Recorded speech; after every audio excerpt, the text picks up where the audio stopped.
Orasi ilmiah dalam rangka Dies Natalis ke-61 Fakultas Peternakan Universitas Andalas oleh Ibu Dr. Eli Febrianti SPT MP dengan judul Biourin, Solusi Pemanfaatan Limbah Ternak sebagai Pupuk Organik dan Peluang Usaha dalam Peternakan. Biodata Orator. Nama Dr. Eli Febrianti SPT MP. Tempat tanggal lahir Padang 11 Februari 1979. Dosen pada Departemen Teknologi Hasil Ternak Fakultas Peternakan Universitas Andalas.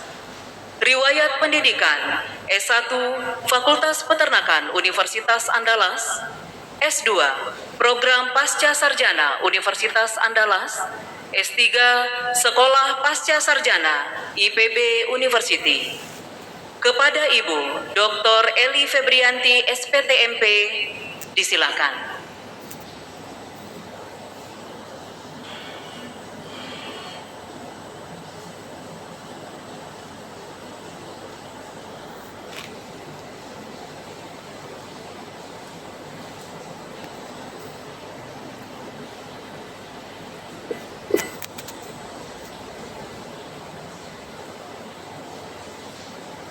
Bismillahirrahmanirrahim. Assalamualaikum warahmatullahi wabarakatuh. Yang terhormat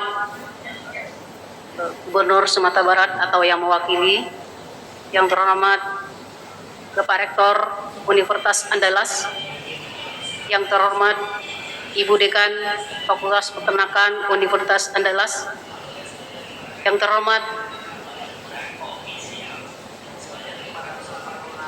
Bapak atau Ibu Dekan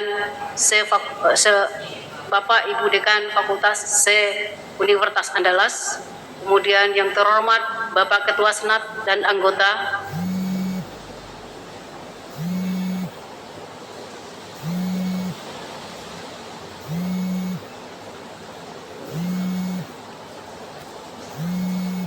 yang terhormat Bapak Ibu dosen dan tenaga kependidikan di Fakultas Peternakan, yang terhormat Bapak dan Ibu pengurus Dewan Pimpinan Pusat Ikatan Keluarga Alumni Fakultas Peternakan, hadirin hadirat yang berbahagia yang tidak bisa disebutkan satu persatu. Alhamdulillahirrabbilalamin, segala puji dan syukur kita panjatkan kehadirat Allah Subhanahu wa Ta'ala atas rahmat dan kurnia-Nya kepada kita semua, sehingga kita bisa hadir dan berkumpul dalam rangka peringatan Peternakan Universitas Andalas. Selanjutnya, selawat beriring salam kita sampaikan kepada junjungan kita, yakni Nabi besar Muhammad sallallahu alaihi wasallam. Allahumma salli ala Sayyidina Muhammad wa ala ali Sayyidina Muhammad. Bapak, Ibu, Saudara dan hadirin yang berbahagia, pada kesempatan yang berbahagia ini saya akan menyampaikan orasi ilmiah dalam rangka Dies Natalis ke-61 Fakultas Peternakan Universitas Andalas sebagai suatu tradisi dalam dunia akademik pada lembaga pendidikan tinggi. Untuk itu, saya mengucapkan terima kasih kepada pimpinan Fakultas Peternakan yang telah memberikan saya kesempatan untuk dapat menyampaikan orasi pada hari ini. Sungguh ini merupakan suatu kehormatan yang sangat berharga buat saya. Bapak, Ibu, Saudara hadirin yang saya hormati, pada kesempatan ini saya akan menyampaikan orasi ilmiah dengan judul Biourin, Solusi Pemanfaatan Limbah Ternak sebagai Pupuk Organik dan Peluang Usaha dalam Peternakan. Limbah peternakan diantaranya kotoran ternak, urin, dan sisa makanan yang terbuang memberikan dampak yang negatif. Salah satunya adalah menimbulkan pencemaran lingkungan, terutama untuk lingkungan sekitar usaha peternakan. Menurut DCT et al. 2013, bahwa limbah peternakan menyumbang 85% terhadap pencemaran lingkungan. Ini membuktikan bahwa limbah peternakan memberikan dampak yang sangat buruk terhadap lingkungan. Namun dengan teknologi yang dilakukan, pada limbah ini memberikan hasil yang bermanfaat bagi peternak dan memberikan nilai ekonomis yang tinggi.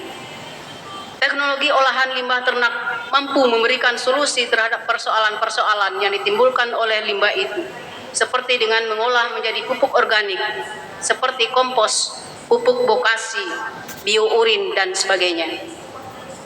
Salah satu olahan limbah ternak adalah biourin yang berasal dari urin ternak. Urin ternak dapat diolah menjadi tambahan bahan-bahan organik seperti dengan menambahkan bongkol pisang, rebung, jerami, dan bahan-bahan organik yang berasal dari buah-buahan dan sayur-sayuran. Pupuk organik ini mampu menggantikan pupuk kimia yang sudah beredar di pasaran dan tentunya dengan harga yang mahal. Urin sapi salah satu sebagai dasar untuk pembuatan pupuk organik dapat diolah menjadi biourin yang mengandung unsur hara makro seperti nitrogen, fosfor, dan kalium. Tentu saja ini sangat diperlukan oleh tanaman di samping dengan unsur hara mikro.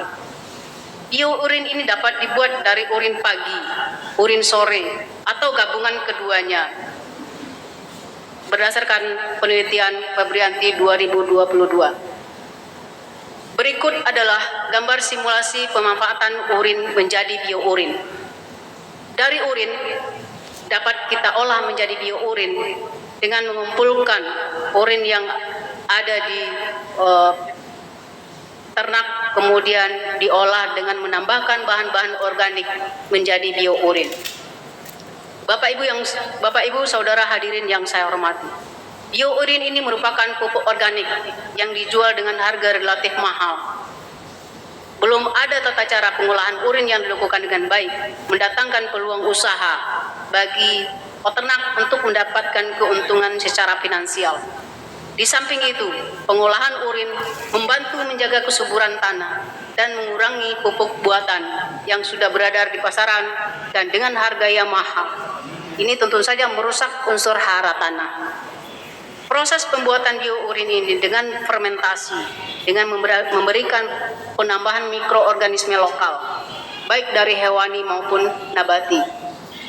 Salah satu contoh dari penambahan mol hewani adalah isi rumen yang ditambahkan dengan urin. Kemudian mol nabati dengan menambahkan limbah tomat. Bapak Ibu Saudara hadirin yang saya hormati, pembuatan biourin dengan proses fermentasi merupakan salah satu alternatif untuk mencegah pencemaran lingkungan. Tentunya memberikan keuntungan dari segi ekonomi bagi pelaku peternakan, karena biourin dapat dijual dengan harga yang tinggi dari pupuk organik padat jenis kompos. Jika kompos dalam satu karung ukuran 10 kg dapat dijual 20.000, maka biourin dapat dijual dengan harga 50.000 per liternya. Proses aplikasi bisa juga dilakukan dengan spray maupun coran kepada tanah. Aplikasi pada tanaman dapat dilakukan dengan melarutkan biourin 1 liter dengan 10 liter air sebelum pemberian kepada tanaman. Febrianti 2022. Unsur hara yang terkandung dalam biourin dapat memberikan peningkatan hasil tanaman yang hampir sama dan menyamai bahan penyubur tanaman lainnya.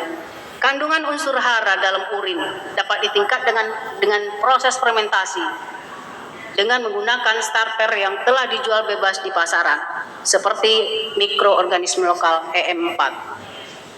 Bisa juga dengan menambahkan gula merah atau molasses atau air kelapa, air cucian beras, dan lain-lainnya. Febrianti 2023. Bapak Ibu Saudara hadirin yang saya hormati, biourin dari urin sapi perah dengan penambahan mol hewani dan nabati dapat memberikan hasil yang baik terhadap karbon, nitrogen, fosfor, dan kalium seperti yang terlihat pada tabel. Dari tabel tersebut menunjukkan bahwa mol hewani dan nabati memberikan hasil yang tidak berbeda nyata terhadap kandungan nitrogen, sehingga mol hewani dan nabati sangat baik untuk diberikan ke tanaman dengan menggunakan urin. Biourin sudah dimanfaatkan juga pada beberapa macam tanaman, di antaranya adalah daun kubis bunga Kana et al. 2011, selada crop Yulianti 2014, terhadap bawang merah Rinanto 2015. Ini menunjukkan bahwa pertumbuhan dan produksinya jauh lebih meningkat. Sebagaimana yang juga terlihat dari grafik yang membuktikan bahwa biourin memberikan pengaruh yang nyata terhadap jumlah daun dan tinggi tanaman. Dari grafik itu terlihat bahwa dengan pemberian dosis biourin memberikan dampak terhadap tinggi tanaman, jumlah daun, dan batang. Bapak Ibu Saudara hadirin yang saya hormati, olahan limbah ternak mampu memberikan kontribusi dari berbagai sektor seperti pertanian, perikanan, dan sektor lainnya. Lokasi peternakan yang tidak berbau mampu memberikan keuntungan bagi peternak dan orang di sekitarnya.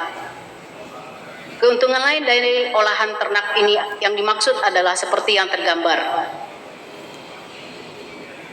Dari suatu usaha peternakan, maka kita akan memberikan keuntungan pada lahan pertanian dengan memberikan misalnya padi organik, kemudian sayur organik, kemudian juga wisata alam dan homestay.